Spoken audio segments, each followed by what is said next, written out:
वैष्णवनिका संभ्रम वाकुया ब्रह्मादिका उत्तम लोका दाखवू काला वाटू एकमेका वैष्णवनिका संभ्रम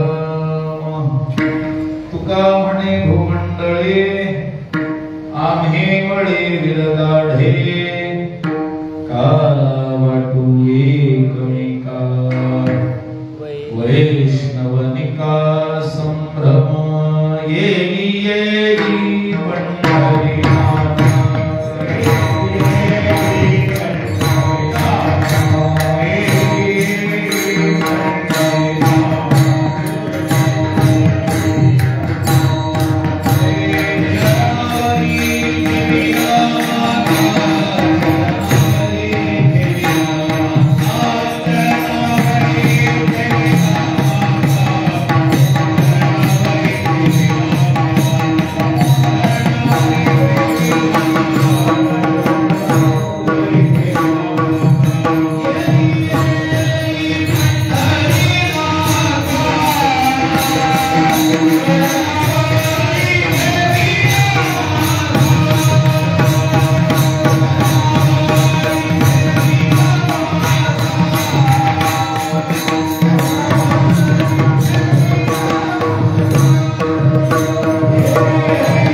पंढरीनाथ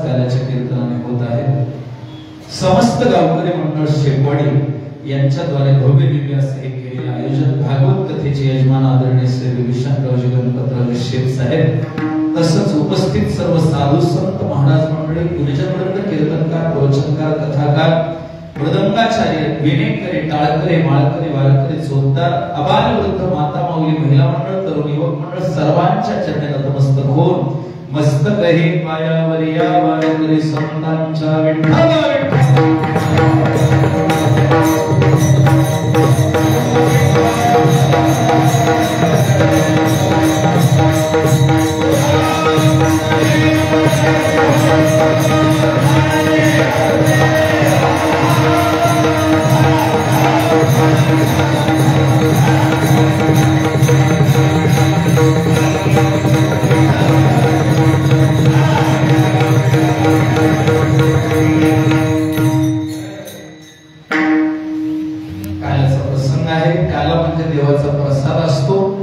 कृष्णाने गोपाळांना दिलेला प्रसाद आहे, जीव ब्रह्माचा ऐक्य आहे, असा सगळा आनंदाचा काल आहे. विठ्ठल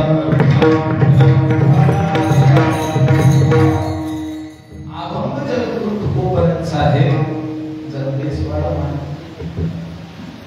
25% वाढवा.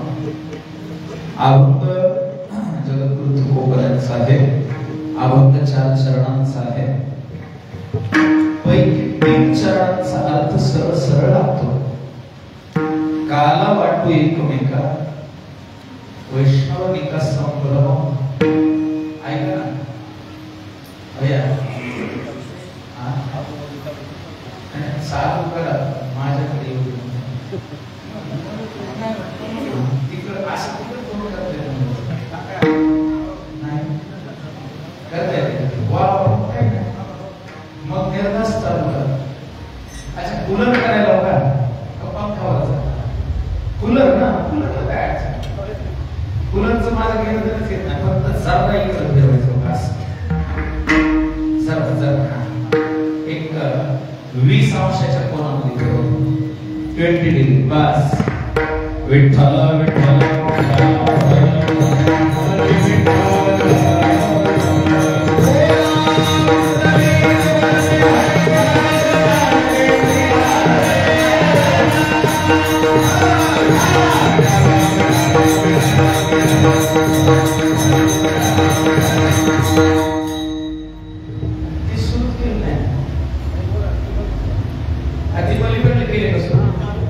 ते झाले त्याच्यावर भागले का हो ते झाले का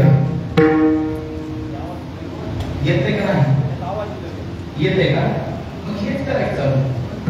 आवाजाचं म्हणल्यावर नका मध्ये व्यत्यय येते, सूर लागणार नाही गायक मंडळीला. माझी काही अडचण नाही, मला कुठेही घेऊन घाला, मी जागेवरच आहे.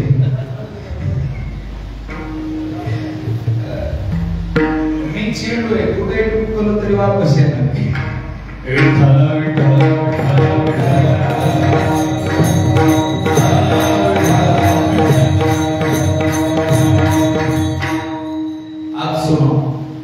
अभंगाच्या 3 चरणांचा अर्थ सरळ सरळ लागतो. दुसरं चरण आहे काला वाटू एकमेका वैष्णवनिका संभ्रम. एकमेकाला काला वाटायचा आणि त्या काला वाटण्याच्या क्रियेमध्ये सगळ्या वैष्णवांना संभ्रम म्हणजे आनंदाची परिसीमा त्यांनी गाठली.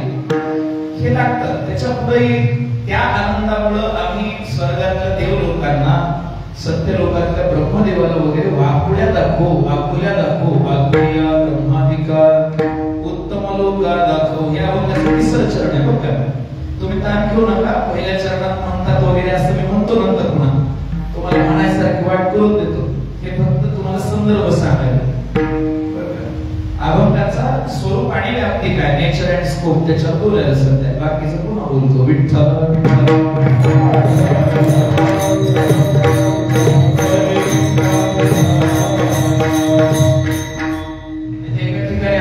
मी 2-3 चरण सुरुवातीला सांगितले. एक गायक म्हणले महाराज तुम्ही 3 चरण आता सांगितले, आम्हाला म्हणतात असं कधी म्हणणार आहे, आम्ही कधी म्हणायचे तसं वाटू शकतं. तसं काही ताण घेऊ नका, मी बरोबर करतो पुन्हा. आता फक्त मला ह्याचं स्वरूप आणि व्याप्ती सांगायचे. नेचर अँड स्कोप काय अभंगाचं त्याच्यावर बोलायला लागलो. ब्रह्मदेवाला इंद्रदेवाला जे उत्तम लोक आहेत, अश्विनी कुमार आहेत, कुबेर आहेत, अलकावती नगरीचे मालक, त्यांना आम्ही वाघोड्या दाखवू. कशामुळे दाखवू? या काल्याचा प्रसाद आम्हाला मिळाला म्हणून, काल्याचा प्रसाद आम्हाला सेवन करता आला म्हणून. वाकुलिया ब्रह्मादिका आम्हाला आहे, तुम्हाला नाही. आणि काला नाहीच की, स्वर्गामध्ये काला आहे का? आजीव अमरावती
आपल्याला नाथ महाराजांची काही प्रमाणात थोडं सापडतात. असं काय कथा विस्तार करत नाही, पण त्यांना वाघोड्या दाखवतात. कशामुळे? कारण त्यांना दुर्लभ असलेला काला, देव लोकांना दुर्लभ असलेला काला वैकुंठातही नाही ना. वैकुंठी तो ऐसे नाही कवळ काही काल्याचे, किंवा तुका म्हणे काला वैकुंठी दुर्लभ विशेषतः नवसंसंगी. या दृष्टीने आम्ही त्यांना वाघोड्या दाखवू. पण सगळं जुळतंय. मग आम्ही कसे आहोत? तुका म्हणे भूमंडळी, आम्ही बळीविध गाढे. आम्ही भूमंडळावर, भूमंडळ म्हणजे पृथ्वी बघा, पृथ्वीच्या या भूमंडळावरती आम्ही बळी आहोत, बलवान आहोत, वीर आहोत, गाढे आहोत. आता याचाही काही वेदांताच्या दृष्टीने तुम्हाला संगती लावून देतो. बळी म्हणजे कशाने बळी आहोत? तर भावभक्तीच्या बळाने बळी आहोत. काय? भावी विना भक्ती, भक्ती विना मुक्ती, बळे विना शक्ती. नाही कशाचं बळ आहे आमच्याकडे? कशाचं बळ आहे? भक्तीचं बळ आहे, भावाचं बळ आहे. भाव बळे विष्णुदास नाही नाश पावत. अनेक प्रमाणात भावनेचं बळ, म्हणून आम्ही बळी. दुसरा शब्द वापरला वीर आहोत. वीर म्हणजे कशाचे वीर आहोत? इंद्रियावर विजय मिळवला, वैराग्य धारण केलं म्हणून वीर आहोत. इंद्रिया सात्विका विषयांचे घर नामोबाई सांगतात, योगांतु होय कीर परिते वीर विराग सहाती. जे वैराग्य धारण करतात ते खरे वीर. ज्यांनी इंद्रियाला जिंकलं ते खरे वीर. इंद्रियाचे धनी आम्ही झालो गोसावी. या दृष्टीने त्यांना वीर म्हणता येतं. आणि तिसरं जे त्यांनी स्वतःला विशेषण जोडले, 3 विशेषण शेवटच्या चरणात. आम्ही बळी, वीर, गाढे. गाढे हे विशेषण कशा करता जोडलं? तर गाढे म्हणजे दृढ आहोत. कशावर दृढ आहोत? तर एक ब्रह्मसत्य आहे, जगत मिथ्या आहे. हा जीव त्या ब्रह्मस्वरूपावर वेगळा नाही. जीव ब्रह्मैव नापरः, ब्रह्मसत्यम जगत मिथ्या. आणि ते ब्रह्म एकच आहे, एकमेवाद्वितीयं ब्रह्म नेह नानास्ति किंचन. या वेदांताच्या सिद्धांतावर दृढ आहोत म्हणजे गाढे आहोत. गाढ असणं म्हणजे काय? दृढ असणं. किंवा भगवंताच्या प्रती आम्ही समर्पित आहोत, त्याची भक्ती करण्याकरता समर्पित आहोत. ते समर्पित असण्यामध्ये आम्ही दृढ आहोत. देह जावो अथवा राहो, पांडुरंगी दृढ भाव, या दृष्टीनेही आम्ही गाढे आहोत. 3 विशेषण आपल्याला सांगता येतात. जिथं बळी म्हणतात तिथं भक्ती येते, जिथं वीर म्हणतात तिथं वैराग्य येतं, जिथे गाढे म्हणतात तिथे ज्ञान येतं. म्हणजे भक्ती, ज्ञान आणि वैराग्याने संपन्न हे संत महात्मे आहेत. तुका म्हणे भूमंडळी, आम्ही बळी म्हणजे भक्तीनं संपन्न आहोत, आम्ही वीर म्हणजे वैराग्यानं संपन्न आहोत, आणि आम्ही गाढे म्हणजे ज्ञानाने संपन्न आहोत. ज्ञान, भक्ती, वैराग्याने संपन्न हे संत आहेत. या संतांनी काला केला, तो एकमेकाला वाटला. काला वाटतो एकमेका, वैष्णवनिका संभ्रम. तो इतरांना मिळाला नाही, वाकुल्या दाखवल्या. की नाही? वाकुल्या ब्रह्मादिका उत्तम लोक दाखवले. हे संत कोण होते? तर तुका म्हणे भूमंडळी, आम्ही बळी, वीर, गाढे. हे सगळे 3 चरण जुळतात. पण पहिलं चरण मात्र कसं जुळत नाही? अवकाशी विठ्ठला विठ्ठला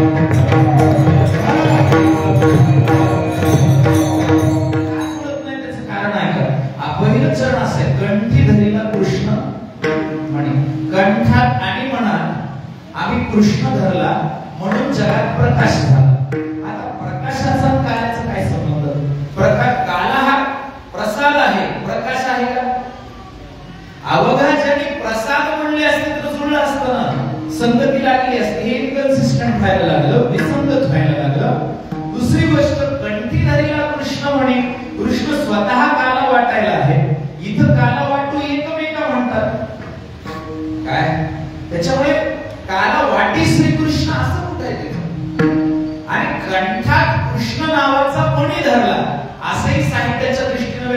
करता येतो. बहुब्रीही समासाचा जर विचार केला कंठात आणि मनात कृष्ण धरला असा अर्थ होत नाही.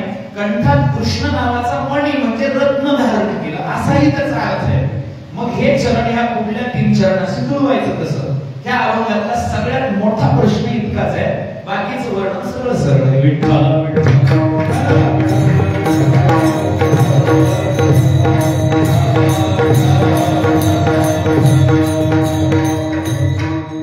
मुळामध्ये कंठ हा पहिला शब्द आहे बरं का. अभंगाचा पहिला शब्द काय आहे? कंठ आहे की नाही आपल्याला? कंठ आहे की नाही? तुम्हाला विचारणा झाला मी नका उभा राहिलेल्यांना विचारायला, कारण तुम्ही गाणार आहेत का? देऊ का माईक? कंठाची गरज कोणाला असते सगळ्यात जास्त? गाणाऱ्याला बरं का. काय म्हणाय बघा मराठीमध्ये, गाता गळा आणि वाहता मळा. त्याचा अर्थ काय माहिती का? शेती असावी, थोडीच असावी, पण पाणी असावं. वाहता मळा आणि गाता गळा म्हणजे कंठ असा बाहेरून दिसण्यासारखा असून उपयोग नाही. ह्या कंठातून गाता यावं म्हणजे त्या कंठाची सफलता आहे. विठ्ठल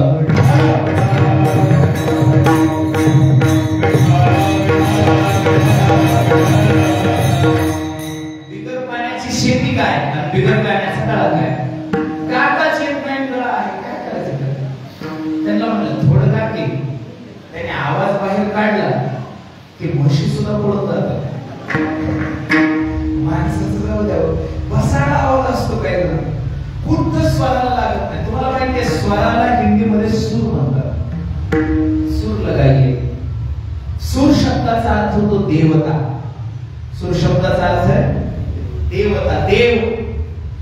आणि जो सूर नहीं होते हो क्या हाल होते पता है? असुर. असुर म्हणजे राक्षस. अब इससे कुछ समझिए की स्वराचं महत्व काय आहे. 7 स्वर आहेत सगळे. किती स्वर आहेत?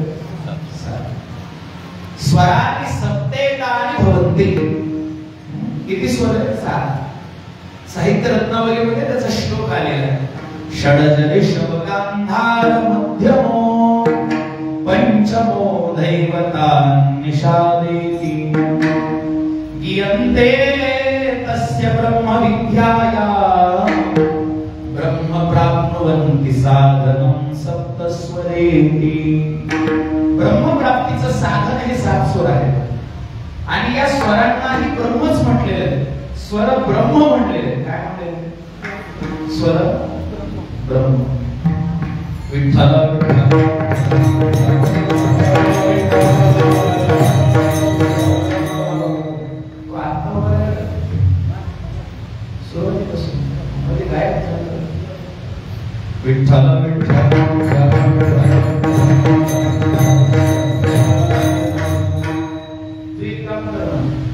ते आहे ना बाहेर, त्याच्या इकडं अलीकडे त्याचा थोरला बोलू म्हणजे क्रम बरोबर लागतो. मला दुसरं काही म्हणायचं नाही. व्यवस्थित होत आहे. वेळी बाबा थोडस आत्या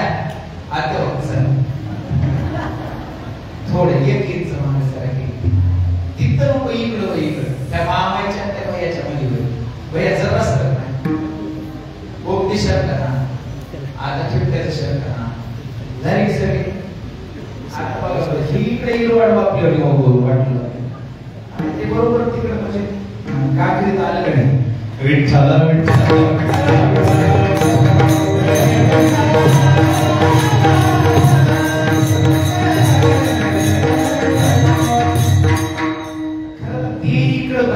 इकडलेच दिसाय. तू इकडेच बाळा म्हणजे सगळी सिस्टीमच लागली. नुसता फोटो काढायचा बाकी राहते. नाही तू उंच व्हायला लागलास. तू दोन्हीच्या मधात होईल. गुलाबीच्या पोटीच्या मध्ये होईल. तुझा पर्पल कलर काय बाटली घ्यायची होती इकडे. ती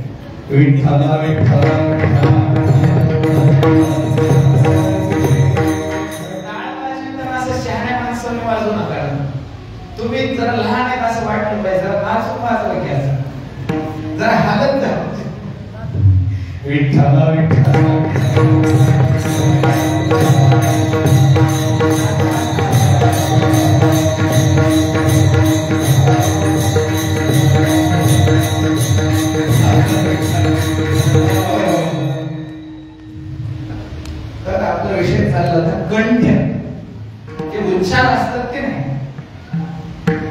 कंठातून येतात स्वराचे उच्चार आणि नुसते कंठातून येत नाही.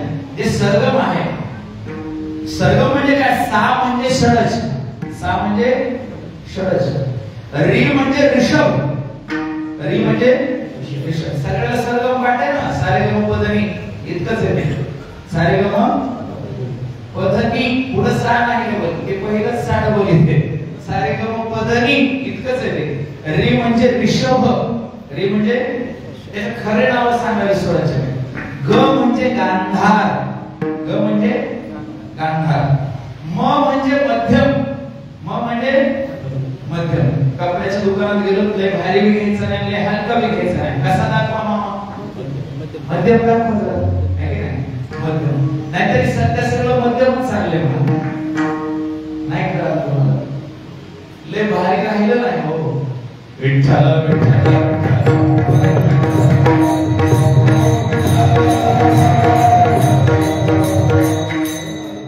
मध्यम. त्याच्यानंतर पुढचा स्वर जो आहे त्याचं नाव पंचम. प म्हणजे पंचम, प म्हणजे ज्ञानोबराने त्या पंचमला फार गोड वर्णन केलं ज्ञानेश्वरीमध्ये. मग हा पंचमाला पू बरवा, किती गोड होईल ज्ञानोबराचे. पंचमाला पू, कुणाचं बोलणं आहे? पंचमाला पू संजयाचं. अर्जुनाचं पंचम नाही लागत, ते कुठेतरी ऋषभात जातात म्हणून त्यांना सरळ करावं लागतं, त्यांना षडजात आणावं लागते. पण ह्याचं काय? हे पंचम, हा पंचमाला पू बरवा, सुंदर बोलणं आहे त्यांचं. नंतर ध आहे, ध म्हणजे दैवत, ध म्हणजे दैवत. आणि शेवटचा स्वर आहे नि, नि म्हणजे निषाद, नि म्हणजे निषाद. सा रे ग म प ध नि. हे स्वर किती गोड आहेत तुम्हाला सांगू, गाणाऱ्यालाच माहिती त्याच्यात काय आनंद आहे. संतांनी सुद्धा खूप वर्णन केलं त्याचं. बरं, तुम्ही हिंदीतून जरा अर्थ बघा. सा रे ग म, सारे गम, गम म्हणजे दुःख, सारे सगळे दुःख, पधनी, पधनी भाग्ययोग पळाले सगळे, सारे गम पधनी. इतका सुंदर अर्थ आहे त्याचा. विठ्ठल विठ्ठल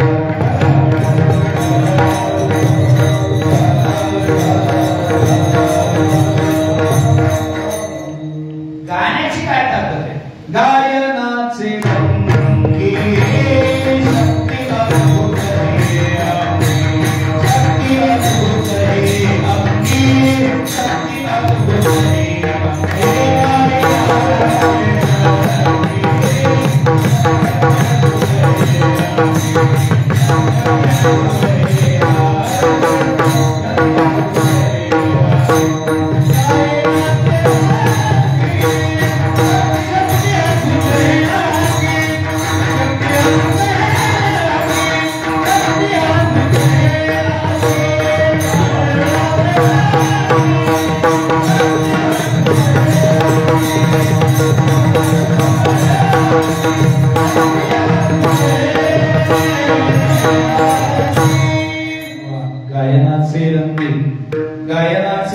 शक्ती अद्भुत ही अंगी, अंगी प्रेमाचे भरते मेघे उतार चढते.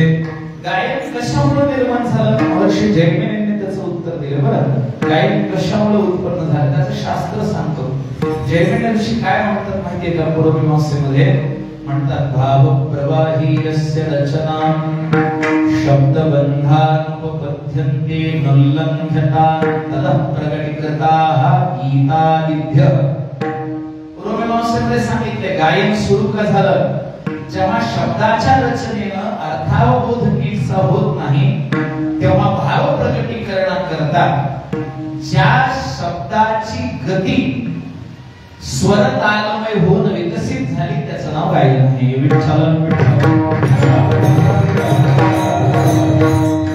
असे एवढं सूत्र इतका अर्थ लिहिला की 5 मार्क मिळतात बघा. विठ्ठल विठ्ठल.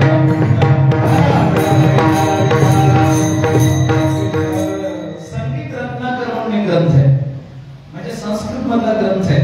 भरद्वाज ऋषींनी लिहिलेला खूप जुना ग्रंथ आहे. त्याच्यात अजून असं सांगितलं की बाबा हे जे गायन आहे ते कशा करता उत्पन्न झालं तर चित्ताला कधी कधी शब्दाच्याही पलीकडचे भाव उत्पन्न होतात आणि त्याचा बोध होत नाही.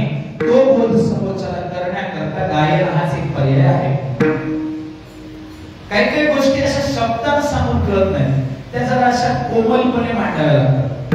शब्द जरी तेच असले तरी मांडताना जर व्यवस्थित मांडले तर मग त्या माध्यमातून समोरच्याला त्याचा बोध होतो. जसं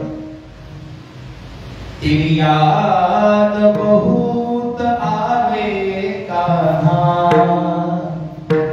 रोवे यशोदा पलकन से. थोडासा गायन टाईप म्हणायला म्हणून तुम्हाला कळायला त्याच्यातला भाव. बाबा कृष्णाची आठवण येईल यशोदेला, कृष्ण मथुरेला गेले, रडायला लागले, कळालं की भाव. हे जरा वेगळ्या पद्धतीने सांगतो तुम्हाला. तेरी याद बहुत आती है कान्हा. आता हे पटलं का? त्याचा अर्थच कळत नाही. तेरी याद बोलते का म्हणजे रागात याद यायची का कशी आहे का? ते जरा नीट. तेरी याद बहुत आवे कान्हा, यशोदा रोवे पलकन से. तर भाव प्रगट व्हायला की नाही? मग भाव प्रगटीकरणाकरता गायन आहे. तुम्ही म्हणाला गाण्याचा क्लास आहे का? अजिबात नाही, काळजी करू नका. मी कंठावर बोलायला गायन कुठून उत्पन्न होतं? कंठातून. आता कंठ हा शब्दाच्या उच्चाराचं पण स्थान आहे. महर्षी पाणिनीने अष्टाध्यायीमध्ये कोणते वर्ण, कोणते स्वर, कोणते व्यंजन कुठून उत्पन्न होतात याचं वर्णन केलं. काही वर्ण हे दंतोष्ठ वर्ण आहे. दंतोष्ठ दात. दात नसतील तर दात म्हणता येत नाही. दात ज्याला आहेत त्याला म्हणता येते, ज्याला दात नाही ते म्हणतात. तसं कंठ वर्ण काही आहे. काही वर्णांचा जन्मच कंठ आहे. जसं क. क इथून म्हणू नका, वरच्या वर्ण म्हणताच येत नाही, इथूनच म्हणावं लागतं. क क म्हणून बघा हळूच, काय नाही शेजाऱ्याला ऐकू जाऊ दे. क क कुठून येतं? म्हणूनच त्याला कंठ नाव दिलं बरं का. क तिथून येते. तो क चा पप्पा आहे. क चा पप्पा कंठ. क ठ ठ म्हणावं. ठ ठ इथूनच येतं. ख ख म्हणावं, इथूनच येतं. ग म्हणावं. ग ग गणपतीचं ग कुठून येतं? घ म्हणावं. घ घराचं घ कुठून येतं? च ला गरज नाही, च वर आहे. च च च च च. काही दंतोष्ठ आहेत, काही कंठोष्ठ आहेत, काही मूर्धन्य आहेत, काही तालव्य आहे, काही कंठ तालव्य आहे, काही कंठ मूर्धन्य आहे, काही जिव्हात मानी आहे. ध म्हणतात. ध ते जिभेच्या खालून यावं लागतं. जिव्हात मानी आहे. ते त्याची उच्चार पद्धती असू दे, आम्हाला ते काढायचं नाही जास्त काही. मला एवढं सांगायचं की कंठ वर्ण आहेत काही. स्वर व्यंजन कंठाशिवाय येत नाही. बरं, कंठाची गरज आहे. बोलण्याला गाण्याला तर आहेच हो. गाण्याच्या बाबतीत निर्विवाद. तुमच्यासाठी स्पेशल कंठ शब्द विषयच नाही. आणि कंठावरच आहे सगळं. गाणारे काही कमी आहेत का? पण सगळे भारतात होतात का? मग विठ्ठल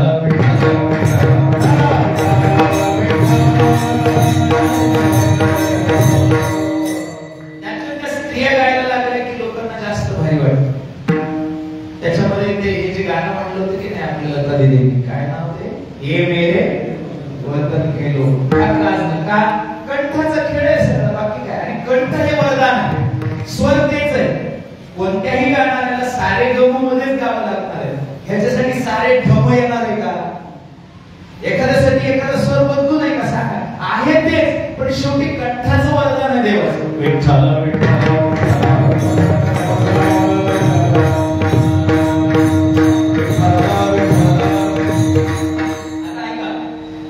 त्याच्याबद्दल निर्विवाद. उच्चार स्थान म्हणून सुद्धा कंठाचं महत्व आहे की नाही? तिसरी गोष्ट, कंठ एक अशी जागा आहे जी आपल्या अपर साइड आणि डाऊन साइडला जोडणारी आहे. जर एवढा मानेचा कंठाचा भाग नसेल तर हे मुंडक या शरीराला जुळेल का? हे संधिस्थान आहे की नाही शरीराचं? कोणतं स्थान आहे? संधिस्थान. पण हे सगळं मी तुम्हाला जनरली बोलायला लागलो. आता माझ्या शास्त्रात येतो. आमच्या योगशास्त्रामध्ये विशुद्धाख्य चक्र असं नाव आहे. देहामध्ये 7 चक्र आहेत. यजुर्वेदामध्ये आणि अथर्ववेदामध्ये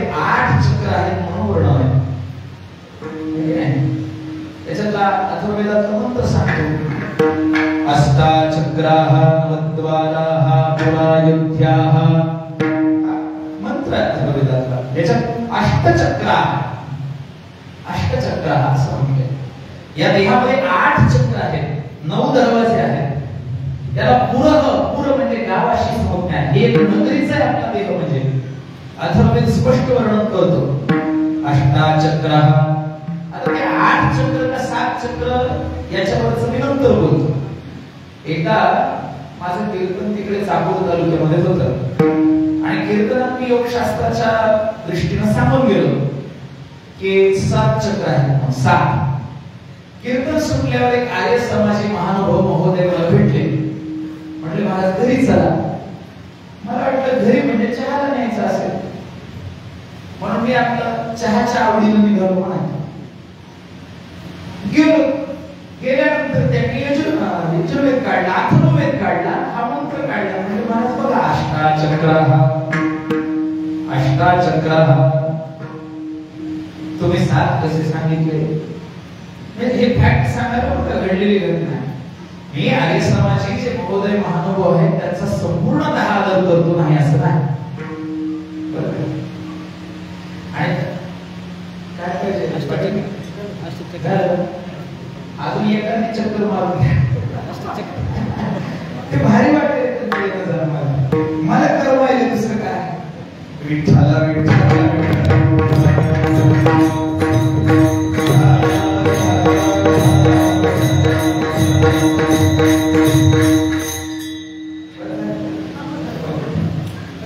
ओके का आपलं पुढं सप्तचक्राचं चालू.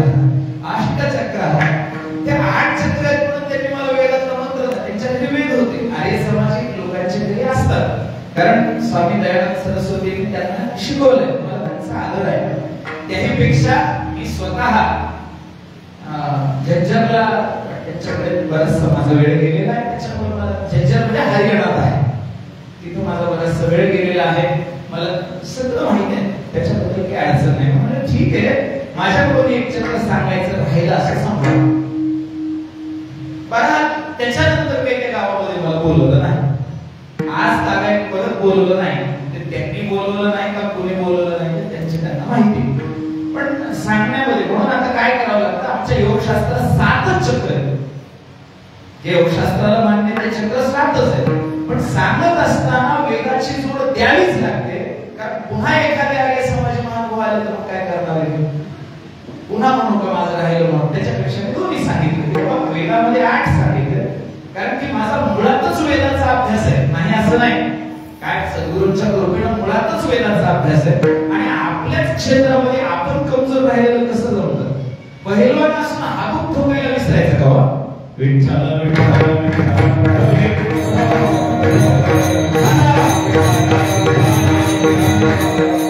पण असू द्या. माझा तो प्रस्तुत आज त्याच्यावरही मला काही भाष्य करायचं नाही. अष्टचक्र का सप्तचक्र वेदात 8 सांगितले बरोबरच सांगितलं. तर हृदय चक्र एक एक्स्ट्रा सांगितलं. त्याच्यात वेगळं काही नाही. आणि हृदय चक्र कुठे तर डाव्या खांद्यावर आहे. आणि आमच्या ह्याची जी मूर्ती आहे की नाही आपल्या तिरुपती बालाजीची त्यांच्या खांद्यावर एकीकडून चक्र आणि एकीकडून शंख आहे की नाही. तर तेच हृदय चक्र आहे. त्याच्यापेक्षा वेगळं काही नाही वेदात. त्याच्यामुळे फार वेगळं नाही. पण मुळात 7 चक्र आले आहे का. मग 8वंही सांगून देतो. म्हणजे शंखेचा भागच काही होऊ द्यायचा नाही आपल्याला. आता ऐका. पहिलं चक्र आहे मूलाधार चक्र. मूलाधार चक्र. मूलाधार चक्र कुठं आहे. आपल्या नाभिस्थानाच्या खाली अडीचा मुळाच्या ठिकाणी. तिथं मूलाधार चक्र नावाचं चक्र आहे. आणि त्या मूलाधार चक्राच्या खाली कुंडली शक्ती राहते. मूलाधार चक्राला चिकटून राहते अगदी. ती कशी असते नामवर्णे त्याचं वर्णन